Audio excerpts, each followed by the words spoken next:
Hello everyone. Achiever junctions के YouTube platform पर आप सभी का स्वागत है और आपका स्वागत है हमारी series LT grade exam pin में। उम्मीद है आप सभी सही होंगे, बेहतर होंगे और अपनी परीक्षा की तैयारी भी बेहतर कर रहे होंगे। साथियों, तो उत्तर प्रदेश लोक सेवा आयोग द्वारा जो एलटी ग्रेड की परीक्षा कराई जा रही है, इसके अंतर्गत इतिहास पाठ्यक्रम में हमने अपनी सीरीज के विभिन्न पार्ट्स में इसका सिलेबस कवर किया है, जिसमें हमने प्रागैतिहासिक संस्कृतियों से लेकर 10 से 15 टॉपिक लगभग अभी तक कवर किए हैं। हमारा लास्ट टॉपिक था ईस्ट इंडिया कंपनी का विस्तार। आज हम चर्चा करने वाले हैं आधुनिक भारत में कृषि, उद्योग, धंधे और व्यापार और इससे रिलेटेड क्वेश्चन जो यूपीपीसीएस द्वारा पूछे गए हैं या पूछे जाने की संभावना है। तो इससे रिलेटेड हम वन लाइनर फैक्ट्स देखेंगे। चलिए फिर देखते हैं। तो दोस्तों, अब हम आधुनिक भारत के मेन जो कृषि, उद्योग, धंधे एवं व्यापार है, इन पर चर्चा करेंगे। इनसे रिलेटेड जो वन लाइनर फैक्ट हैं उनको देखेंगे। तो पहला है, वैश्विक परिदृश्य में भारत में ब्रिटिश उपनिवेशवाद के क्रमिक चरणों को सर्वप्रथम किसने निरूपित किया था? तो यह थे कार्ल मार्क्स। तो कार्ल मार्क्स ने सर्वप्रथम ब्रिटिश उपनिवेशवाद के क्रमिक चरणों को बताया था। दूसरा, ब्रिटिश शासन का भारत के औद्योगिकरण पर क्या प्रभाव पड़ा? तो भारत के उद्योगों का पतन इसमें होने लगा था, अनौद्योगिकरण की ओर ले गया था इस चीज को। तीसरा है, इंडिया टुडे किसकी सुप्रसिद्ध कृति है? तो रजनी पामदत्त। इंडिया टुडे कई बार पूछा जा चुका है, रजनी पामदत्त जी की पुस्तक है। वाणिज्यिक पूंजीवाद उपनिवेशवाद अवस्था को किसने खुली और बेशर्म लूट की संज्ञा दी थी? तो पर्सिवल स्पियन ने वाणिज्यिक पूंजीवाद की जो उपनिवेशिक अवस्था थी उसको खुली और बेशर्म लूट कहा था। किस भारतीय इतिहासकार ने बंगाल के 1765 से 72 जब द्वैत शासन का काल था, इस कालखंड को ढाकू राज्य की उपमा दी? तो वो थे के.एम. पनिक्कर। किस वर्ष भारत के व्यापार से कंपनी का एकाधिकार समाप्त कर दिया गया था? तो 1813 ईस्वी इसमें समाप्त कर दिया गया था। कंपनी का जो एकाधिकार था केवल चीन और चाय के व्यापार पर एकाधिकार बना हुआ था, बाकी सारे एकाधिकार समाप्त कर दिए गए थे। ब्रिटेन में औद्योगिक क्रांति की शुरुआत किस दशक में हुई थी? तो 1750 से 60 के दशक में औद्योगिक क्रांति की शुरुआत हुई थी। आगे, ब्रिटिश उपनिवेशवाद के किस चरण में भारत को ब्रिटिश माल के आयात का मुक्त बाजार तथा भारत से इंग्लैंड के कच्चे माल का निर्यात का साधन बना दिया था? तो ये पूछा गया किस चरण में किया गया था? तो औद्योगिक पूंजीवाद की अवस्था में। तो औद्योगिक पूंजीवाद की अवस्था में चीजें की गई थी। अगला है, एकाधिकार व्यापार के रूप में आर्थिक दोहन का प्रत्यक्ष उदाहरण ब्रिटिश उपनिवेशवाद का कौन सा काल था? तो उसको वाणिज्यिक उपनिवेशवाद कहते हैं, जो 1757 से 1813 ईस्वी तक था। इसके बाद आया था औद्योगिक पूंजीवाद, जो 1813 से आपका 1858 तक था। इसके बाद वित्तीय पूंजीवाद का काल आएगा, जो 1947 तक चलेगा। औपनिवेशिक अर्थव्यवस्था से आप क्या समझते हैं? किसी देश की अर्थव्यवस्था का दूसरे देश द्वारा शासित होना औपनिवेशिक अर्थव्यवस्था कहलाता है, क्योंकि इस टाइम पर कृषि, व्यापार, सारी चीजें ब्रिटेन के लाभ के अंतर्गत चलाई गई थी, इसलिए इसको औपनिवेशिक अर्थव्यवस्था कहा गया। अंग्रेजों ने किस प्रकार की आर्थिक व्यवस्था भारत में अधिरूपित किया था? तो अर्ध सामंती व्यवस्था। इसमें सरकार व सामंत दोनों का ही अधिकार होता था। भारत में सर्वाधिक ब्रिटिश पूंजी निवेश किन क्षेत्रों में किया गया था? तो यह क्रमशः रेलवे, बैंकिंग, बीमा और जहाजरानी क्षेत्रों में सर्वाधिक ब्रिटिश पूंजी का निवेश किया गया था। सरकारी साख का सुझाव किसने दिया था? तो फ्रेडरिक निकल्सन। ये पूछा जाता है। भारत में रेल सेवा प्रारंभ करने का मुख्य उद्देश्य कंपनी का क्या था? तो भारत में कंपनी की वित्तीय हितों को सुरक्षित करना भारत में रेल सेवा प्रारंभ करने का मुख्य उद्देश्य था। भारत में विदेश पूंजी निवेश का प्रारंभ सर्वप्रथम किस क्षेत्र में हुआ था? तो यह रेलवे में। तो सर्वप्रथम निवेश ब्रिटिश पूंजी का रेलवे क्षेत्र में हुआ था। ब्रिटिश उपनिवेशवाद के किस चरण को दोहरे आर्थिक शोषण की संज्ञा प्रदान की गई है? तो इसको औद्योगिक उपनिवेशवाद को दोहरा आर्थिक आपको शोषण की संज्ञा दी गई थी।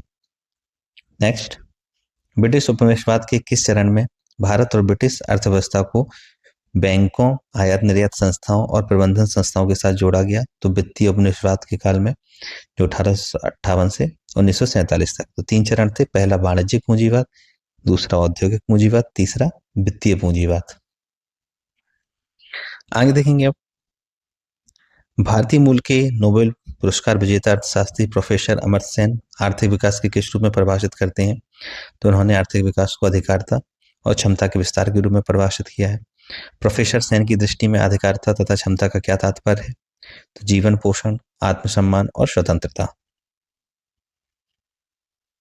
भारत में आधारभूत संरचना विकास की नीतियों से अंग्रेज अपने क्या उद्देश्य पूरा करना चाहते थे? तो औपनिवेशिक हितों का संरक्षण एवं संवर्धन। ब्रिटेन की औद्योगिक एवं वाणिज्यिक नीतियां औपनिवेशिक भारत में किस प्रकार की थीं? तो पूरक अर्थव्यवस्था की थी। पूरक अर्थव्यवस्था अर्थात भारत इंग्लैंड की पूरक अर्थव्यवस्था का स्थान लेगा। नेक्स्ट, स्थायी बंदोबस्त किसने और कब लागू किया? तो स्थायी बंदोबस्त 1793 ईस्वी में लॉर्ड कॉर्नवालिस द्वारा लागू किया गया था। आगे देखेंगे, किस ब्रिटिश अधिकारी ने जमींदारों के स्वामित्व संबंधी अधिकार का विरोध किया था? तो जमींदारों को स्वामित्व संबंधी अधिकार का विरोध जेम्स ग्रांट ने किया था। स्थायी बंदोबस्त के निर्धारण में कॉर्नवालिस का प्रमुख परामर्शदाता कौन था? तो सर जॉन शोर और चार्ल्स जेम्स ग्रांट। ये दोनों लोग स्थायी बंदोबस्त के निर्धारण में कॉर्नवालिस के प्रमुख परामर्शदाता थे। वर्तमान उत्तर प्रदेश के किन जिलों में स्थायी बंदोबस्त लागू किया गया? तो स्थायी बंदोबस्त आपका बनारस और गाजीपुर क्षेत्र में लागू किया गया था। स्थायी बंदोबस्त के अंतर्गत सूर्यास्त कानून से क्या तात्पर्य है? सूर्यास्त कानून, इस कानून के द्वारा यह घोषित किया गया था कि यदि पूर्व निर्धारित तिथि के सूर्यास्त तक सरकार लगान नहीं देती है, सरकार को लगान जमा नहीं किया जाता है, तो जमींदारों की जमींदारी नीलाम की जाएगी। इसलिए इसको सूर्यास्त कानून कहा जाता है कि उन्होंने एक डेट निश्चित कर दी, इस टाइम तक जमींदार अगर राजस्व जमा करने में असफल होते हैं तो उन जमींदारों की जो जमींदारी है उसको नीलाम कर दिया जाएगा।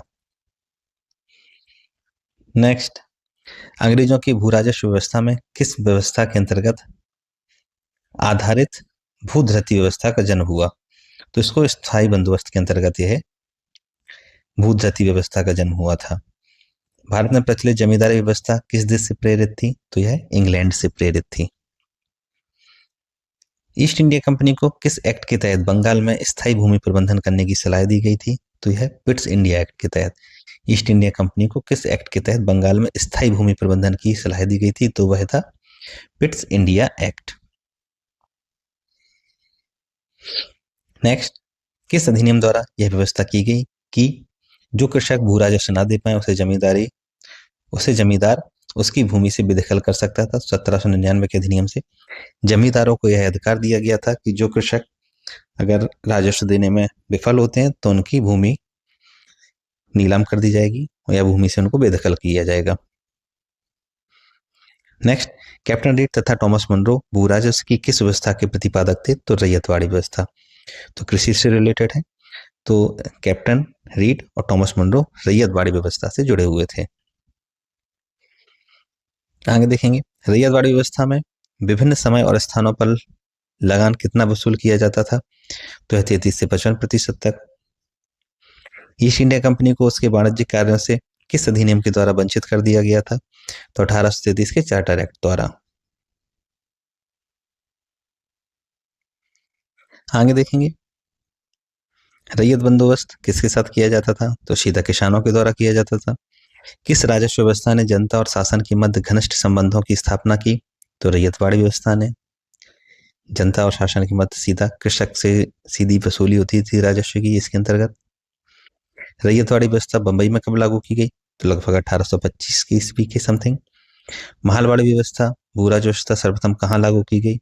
तो महालवाड़ी व्यवस्था आपकी आगरा अवध के क्षेत्रों में की गई थी। महालवाड़ी भू राजस्व व्यवस्था का जन्मदाता हॉल्ट मैकेंजी को माना जाता है। कई बार क्वेश्चन पूछे जा चुके हैं। उत्तर भारत में महालवाड़ी राजस्व का प्रवर्तक किसे माना जाता है? तो उत्तर भारत में मार्टिन बर्ट को महालवाड़ी राजस्व व्यवस्था का प्रवर्तक माना जाता है। महालवाड़ी भू राजस्व व्यवस्था का जन्मदाता हॉल्ट मैकेंजी थे, लेकिन उत्तर भारत में देखेंगे तो इसके प्रवर्तक थे आपके मार्टिन बर्ट। अब हम ब्रिटिश भारत में अर्थव्यवस्था से जुड़ी कुछ प्रथाओं को देखेंगे। तिनगठिया प्रथा क्या थी? इस प्रथा के अंतर्गत चंपारण बिहार के क्षेत्रों में किसानों को अपने अंग्रेज बागान मालिक थे उनके अनुबंध पर अपनी जमीन के करीब 3/20 भाग पर नील की खेती करना अनिवार्य था, जिसको तिनकटिया पद्धति कहते थे। इसी के विरोध में चंपारण आंदोलन भी हुआ था। तो जमीन के पूछा जाता है कितने भाग पर, तो 3/20 भाग पर नील की खेती अनिवार्य थी। इसको तिनकटिया पद्धति कहते थे। ददनी प्रथा, इस प्रथा के अंतर्गत ब्रिटिश व्यापारी भारतीय उत्पादकों, कारीगरों एवं शिल्पियों को अग्रिम पेश की क्षमता के रूप में धन देते थे।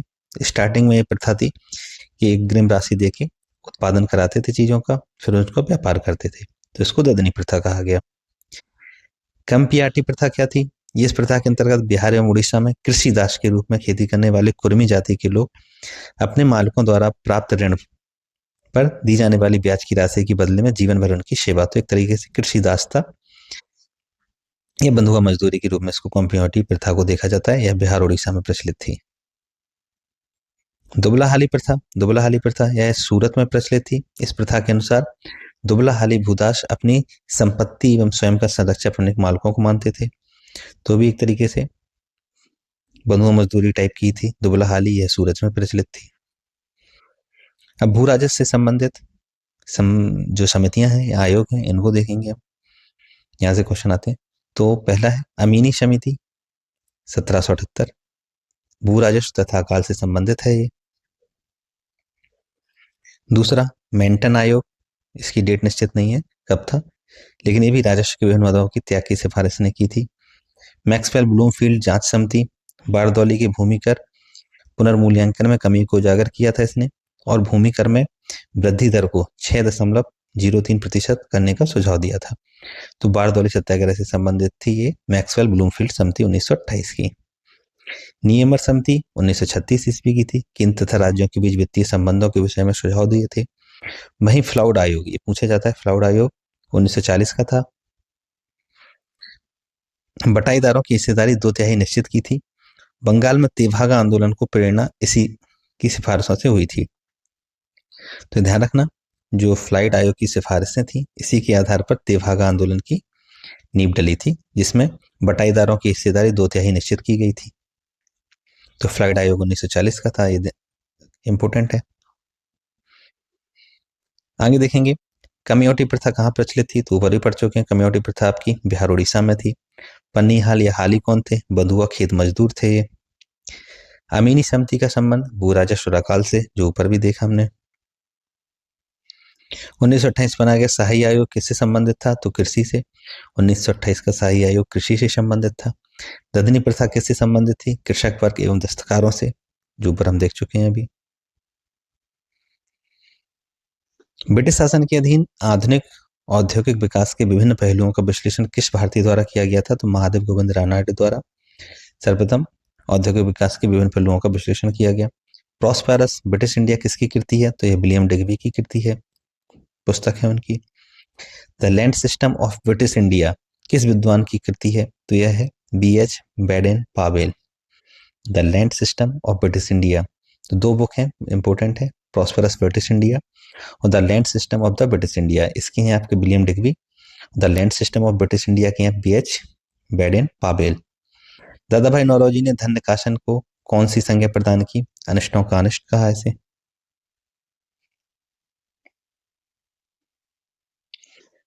विश्व में सर्वप्रथम औद्योगिक क्रांति कहाँ हुई? इंग्लैंड में।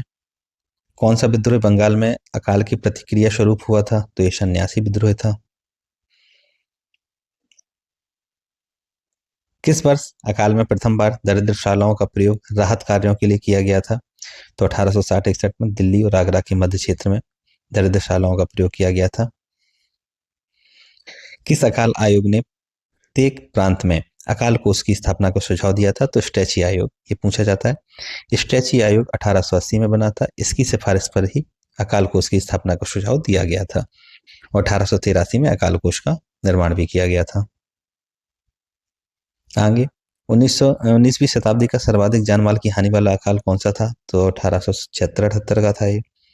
किस अकाल को महान अकाल की संज्ञा दी जाती है, तो 1896-97 में हुआ था, क्योंकि इस अकाल ने भौगोलिक रूप से सभी प्रांतों को प्रभावित किया था, इसलिए इसको महान अकाल कहा गया, जो 1896-97 में हुआ था। 1942-43 में कि बंगाल अकाल का प्रमुख कारण क्या था, तो फसलों की असफलता।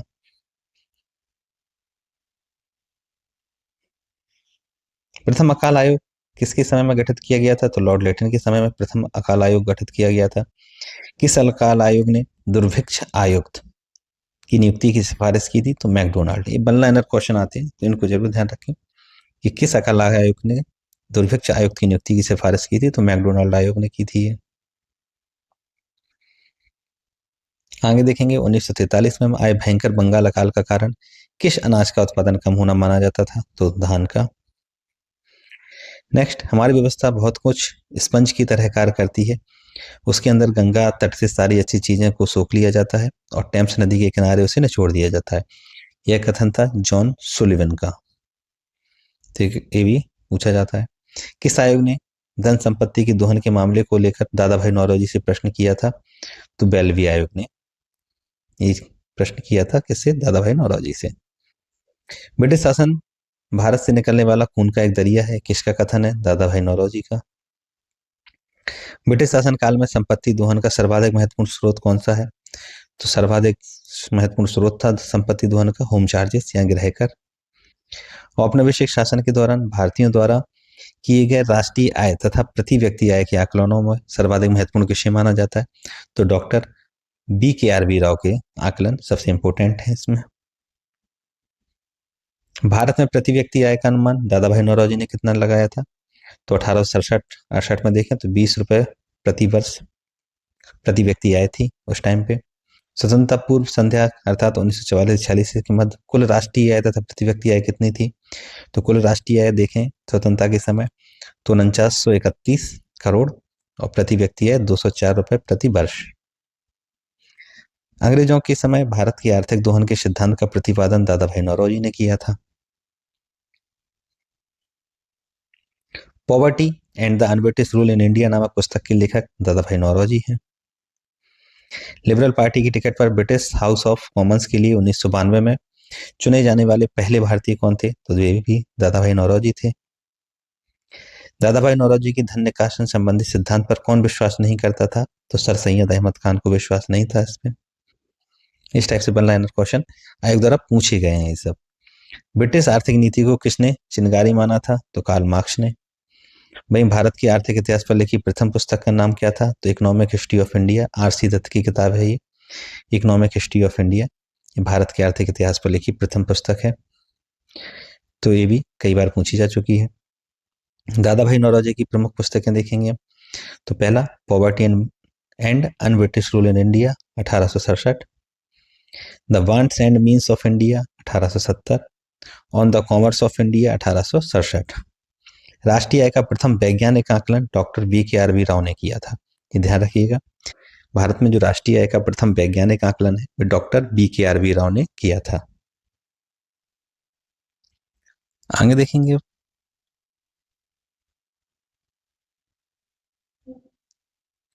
दादा भाई नौरोजी के धन निष्कासन सिद्धांत को भारतीय राष्ट्रीय कांग्रेस के किस अधिवेशन में स्वीकार किया गया था? तो 1896 के कलकत्ता अधिवेशन में दादा भाई नौरोजी के धन निष्कासन सिद्धांत को मान्यता दी गई थी। 1901 में इंपीरियल लेजिस्लेटिव काउंसिल में बजट पर भाषण देते हुए धन के बहिर्गमन सिद्धांत को प्रस्तुत किया था तो गोपाल कृष्ण गोखले ने। ये ध्यान रखना, 1901 ईस्वी में इंपीरियल लेजिस्लेटिव काउंसिल में बजट पर भाषण देते हुए धन जो बहिर्गमन है इस सिद्धांत को प्रस्तुत किया था गोपाल कृष्ण गोखले जी ने। तो ये क्वेश्चन पूछा गया है। आगे देखेंगे दादा भाई नौरोजी द्वारा धन के बहिर्गमन के सिद्धांत को प्रतिपादित किया था तो यह पुस्तक उन्हें की थी poverty and un-British rule in India 1867 में। तो इसी पुस्तक में इन्होंने धन के बहिर्गमन सिद्धांत को प्रतिपादित किया था। कुछ लाइनर, इंपीरियल प्रेफरेंस शब्द का प्रयोग किसके लिए किया जाता था? तो इंपीरियल प्रेफरेंस था वो उसका क्या मतलब है? इसका प्रयोग भारत में ब्रिटिश आयातों पर दी गई विशेष रियायतों के लिए इसका यूज होता था कि जो ब्रिटिश आयात होते थे ब्रिटिश क्षेत्र से तो उन पर विशेष रियायतें दी जाती थी, इनको कहा जाता था इंपीरियल प्रेफरेंस। भारतेंदु हरिश्चंद्र ने अपनी साहित्य में धन निकासी सिद्धांत का उल्लेख इनने भी किया था। इसमें 1861-62 में भारत से कपास निर्यात बढ़ाने के कारण अमेरिका का गृह युद्ध था। तो 1861-62 में अमेरिका का गृह युद्ध चल रहा था, उस टाइम से भारत से कपास का निर्यात बढ़ गया था। तो ये कई बार पूछा जा चुका है इसमें।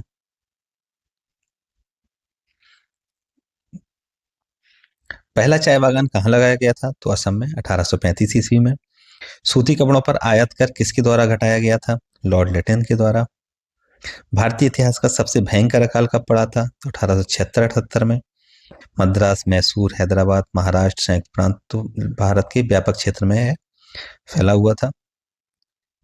इस दुर्दशा का भारतीय इतिहास में जोड़ नहीं, भारतीय बनकरों की हड्डियां भारत के मैदानों में बिखरी पड़ी हैं, यह कथन था विलियम बेंटिंग का। तो ये पूछा गया है कई बार, तो इसको ध्यान रखिएगा। ब्रिटिश काल के किस कालखंड को अनौद्योगिकरण काल खंड के रूप में जाना जाता है? तो 1800 से 1850 ईस्वी। ब्रिटिश काल में भारत के अनौद्योगिकरण से क्या आशय है? भारतीय परंपरागत हस्तशिल्प एवं लघु उद्योगों का पतन। कृषि स्थिरता का काल कौन सा था? तो 1890 से 1947 ईस्वी तक। शाही आयोग कब और किस क्षेत्र के लिए गठित किया गया था? तो 1928 ईस्वी में कृषि क्षेत्र के लिए शाही आयोग गठित किया गया था। अब आधुनिक भारत में जो अकाल पड़े और उस टाइम पे जो समितियां आयोग बनी, तो उस पे देख लेना, एक क्वेश्चन यहाँ से जरूर बनता है, क्योंकि भारत में जब कृषि का शोषण हुआ, इन सब का व्यापार, तो अकाल की श्रृंखलाएं रही, तो उसमें अकाल आयोग भी बनाया गया, तो यहाँ से क्वेश्चन आता है। तो देखेंगे पहले कर्नल स्मिथ समिति, ये 1860-61 में बनी थी। समिति ने 1860-61 में दिल्ली तथा आसपास के क्षेत्रों में अकाल के कारण तथा उनकी योग्यता की जांच की थी। रिपोर्ट का कोई विशेष परिणाम नहीं निकला था इसमें। तो सबसे पहले 1860-61 में कर्नल स्मिथ समिति बनी थी। वहीं 1866-67 में जॉर्ज कैंपबेल समिति थी। 1866-67 के उड़ीसा में आए अकाल के संदर्भ में समिति ने अपनी रिपोर्ट पेश की थी। समिति का मानना था कि सिर्फ स्वयंसेवी संस्था ही राहत कार्यों के लिए उत्तरदायी नहीं है, इन्हें इस चीज स्वीकार की थी। सरकार ने आयोग की सिफारिशों के अनुरूप अकाल राहत कार्यों को अंजाम दिया, परंतु अनबने ढंग से काम किए गए प्रयास से कोई विशेष लाभ तो हुआ नहीं। तो इस आयोग ने यह माना था कि केवल स्वयंसेवी संस्थाएं राहत कार्यों के लिए जिम्मेदार नहीं है, इसमें राज्य की भी भूमिका होनी चाहिए। तो उसके बाद आप दूसरा देख रहे हैं इसको, जॉर्ज कैंपबेल समिति। तीसरा देखेंगे स्ट्रेची आयोग, 1880 में लॉर्ड लिटन के समय बना था। प्रथम अकाल आयोग, इस प्रथम अकाल आयोग ने सिफारिश की जरूरतमंद लोगों को सहायता पहुंचाना राज्य का कर्तव्य है। अक्षम तथा अशक्त लोगों को भोजन दिया जाए और प्रत्येक प्रांत में अकाल कोष।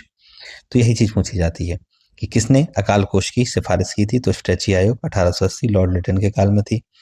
सरकार ने अकाल कोष स्थापित करने के प्रयास किए और 1833 ईस्वी में अकाल संहिता का भी निर्माण किया गया। तो ये ध्यान रखना, अकाल संहिता कब बनी थी, अकाल कोष कब बना था? तो ये अकाल संहिता आपके 1883 ईस्वी में बन गई थी।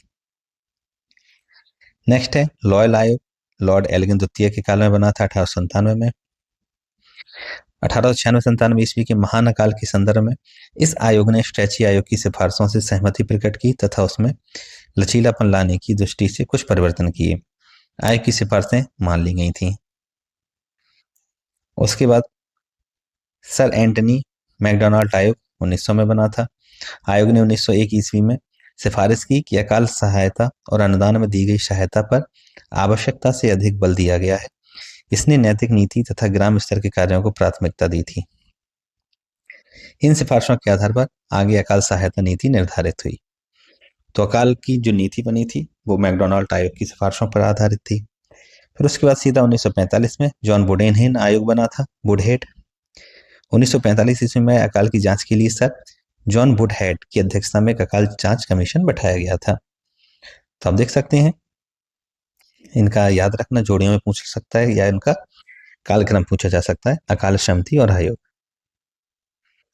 इससे पहले अगर आप देखेंगे तो जो लॉर्ड स्मिथ समिति, जॉर्ज कैंपबेल समिति, ये सब समिति थी और सबसे पहले स्ट्रेची आयोग बना था। तो आप इनकी ईयर और इनके नाम और किस गवर्नर जनरल के काल में बनी थी, इनको अच्छे से देख लीजिए। अब ब्रिटिश काल में उद्योगों की स्थापना की चर्चा करेंगे, जहां से क्वेश्चन जरूर आता है। तो देखेंगे सूती वस्त्र उद्योग 1818 में स्थापित हुआ था फोर्ट ग्लॉस्टर, लेकिन ये असफल हुआ था। कलकत्ता में था, कलकत्ता के फोर्ट ग्लॉस्टर में, लेकिन ये असफल हो गया था। तो वहीं सूती वस्त्र 1853 में स्थापित हुआ था बंबई में, जो सफल रहा था। तो सबसे पहले 1818 में स्थापित फोर्ट ग्लॉस्टर में हुआ था, लेकिन पहला सफल वाला देखेंगे तो सूती वस्त्र का उद्योग बंबई में 1853 में। कागज उद्योग सर्वप्रथम 1832 ईस्वी में श्रीरामपुर पश्चिम बंगाल। वहीं चीनी उद्योग 1840 बेतिया बिहार में। सीमेंट उद्योग 1904 चेन्नई में। वहीं जूट 1855 रिसरा पश्चिम बंगाल।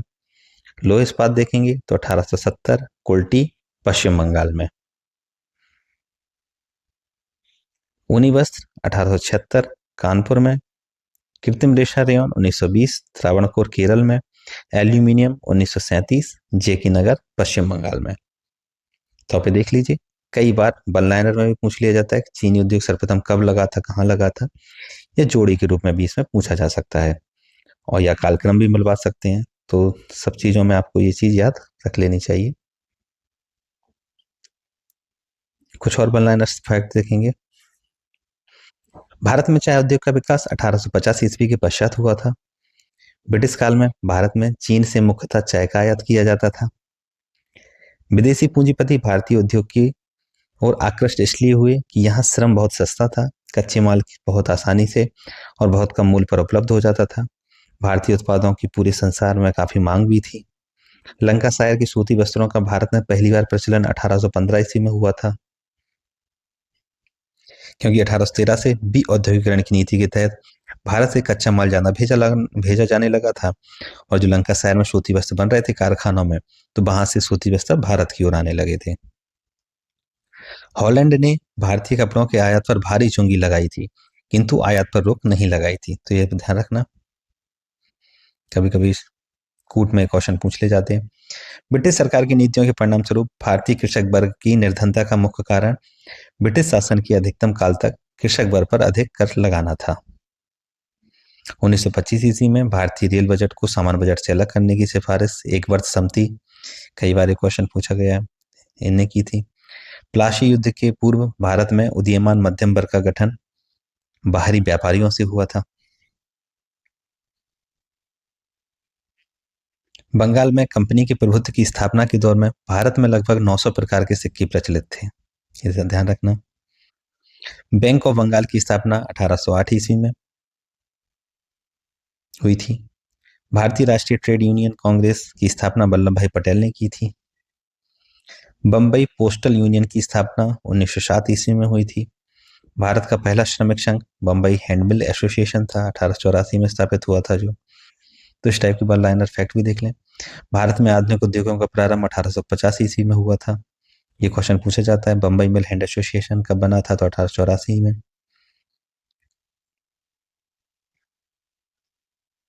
आगे आर्थिक विकास से संबंधित कुछ समितियां और आयोग हैं, तो उनको भी हम देखेंगे। तो सबसे पहले है दत्ता समिति, 1915 ईस्वी में बनी थी। कीमत के उतार चढ़ाव से संबंध में सुझाव दिए थे इसने। मैकलॉगन समिति 1915 की ही है, सरकारी संस्थाओं से संबंधित मुद्दों पर सुझाव इसने दिया था। हॉलैंड समिति 1916 उद्योग से संबंधित सिफारिशें दी थी इसने। वहीं औद्योगिक आयोग सर्वप्रथम 1916 में बना था। भारतीय उद्योगों तथा व्यापार में वित्त प्रयत्नों के लिए उन क्षेत्रों का पता लगाना जिसमें सरकार सहयोग कर सकती है। सर थॉमसन हॉलैंड इसके अध्यक्ष थे। तो औद्योगिक आयोग 1916 का है ये। राजस्व आयोग देखेंगे, रहीमुल्ला आयोग भी इसको बोलते हैं, 1921 में बना था। उद्योगों को अपने प्रारंभिक विकास की अवस्था में संरक्षण दिया जाना चाहिए, इस टाइप की इन्हें सिफारिश की थी। वहीं फासेट समिति चुंगी तथा वेतन से संबंधित मुद्दों पर सिफारिश की थी इसने। विटले आयोग 1929 का था। औद्योगिक कार्यशालाओं और बगीचों में श्रम की वर्तमान स्थिति के विषय में इसने सुझाव दिए थे। विटले आयोग ने 1929 में ये बना था। सप्रू समिति 1934 की थी, मध्यम वर्गीय बेरोजगारी की जांच के लिए। 1935 में इसने रिपोर्ट प्रस्तुत की थी। तो आप देख सकते हैं इस प्रकार सप्रू समिति, विटले आयोग, राजस्व आयोग, औद्योगिक आयोग कई बार पूछा गया है 1916 का। हॉलैंड समिति, इनका क्रम पूछा जा सकता है, या सिफारिशें किससे रिलेटेड की जोड़ियों के रूप में पूछा जा सकता है इसमें। तो साथियों, हमने कृषि और इससे रिलेटेड इसमें फैक्ट देखे। उद्योग व्यापार से संबंधित कौन कौन से उद्योग कब हैं, तो यहीं से आपके 2 4 5 क्वेश्चन आ जाएंगे। अकाल समितियों से पूछा जाता है, 1-2 क्वेश्चन आपको यहाँ से भी मिल जाएंगे। और जितने भी वन लाइनर फैक्ट हमने बताए हैं, तो किसी न किसी रूप में या तो आपके कूट में मदद करेगी इन्फॉर्मेशन, या सीधा वन लाइनर के रूप में क्योंकि ये कहीं ना कहीं आयोग द्वारा पूछे गए हैं, उन्हीं चीज़ों का ये मैटर बनाया गया है इस पे, जो आयोग द्वारा पूछा गया है। तो आप इसको अच्छे से रिवाइज करते रहें, अपने नोट्स पढ़ते रहें और इससे रिलेटेड प्रीवियस ईयर के प्रश्न भी सॉल्व करते रहें, ताकि एक इस आपका सिलेबस का जो पॉइंट था, इससे जब भी क्वेश्चन कोई बने तो आपसे गलत ना हो। तो आप इनको रिवाइज करते रहिएगा। तो साथियों, आज हमने इतिहास पाठ्यक्रम के अंतर्गत एल टी गेट परीक्षा सोशल साइंस में हमने आज आधुनिक भारत के अंतर्गत आधुनिक भारत में कृषि उद्योग धंधे और व्यापार से रिलेटेड फैक्ट देखे, इनके परिणाम स्वरूप जो भी भारत में अकाल पड़े उनकी डेट्स देखी और उन पे जो आयोग समितियां बनी उनको भी देखा। तो यहाँ से आपके 1-2 क्वेश्चन जरूर आएंगे, तो इनको अच्छे से कर लेना। अगला टॉपिक होगा हमारा 16वां, आधुनिक शिक्षा का विस्तार देखेंगे हम इसमें। भारत में आधुनिक शिक्षा का विस्तार कैसे हुआ और भारत में संवैधानिक विकास क्रम जो 1773 से 1947 तक था, तो उन अधिनियम के बारे में चर्चा करेंगे और आधुनिक शिक्षा का विस्तार देखेंगे। साथियों, अगर आप हमारे ग्रुप से जुड़ना चाहते हैं तो आप व्हाट्सएप ग्रुप से जुड़ सकते हैं, जिसकी लिंक नीचे डिस्क्रिप्शन में दी गई है, जिसमें ये सारे फैक्ट्स और परीक्षा से रिलेटेड सामग्री आपको उपलब्ध कराई जाएगी। चलिए फिर मिलते हैं नेक्स्ट वीडियो में, जिसमें हम चर्चा करेंगे आगे भारत में आधुनिक शिक्षा का विस्तार और संवैधानिक विकास क्रम।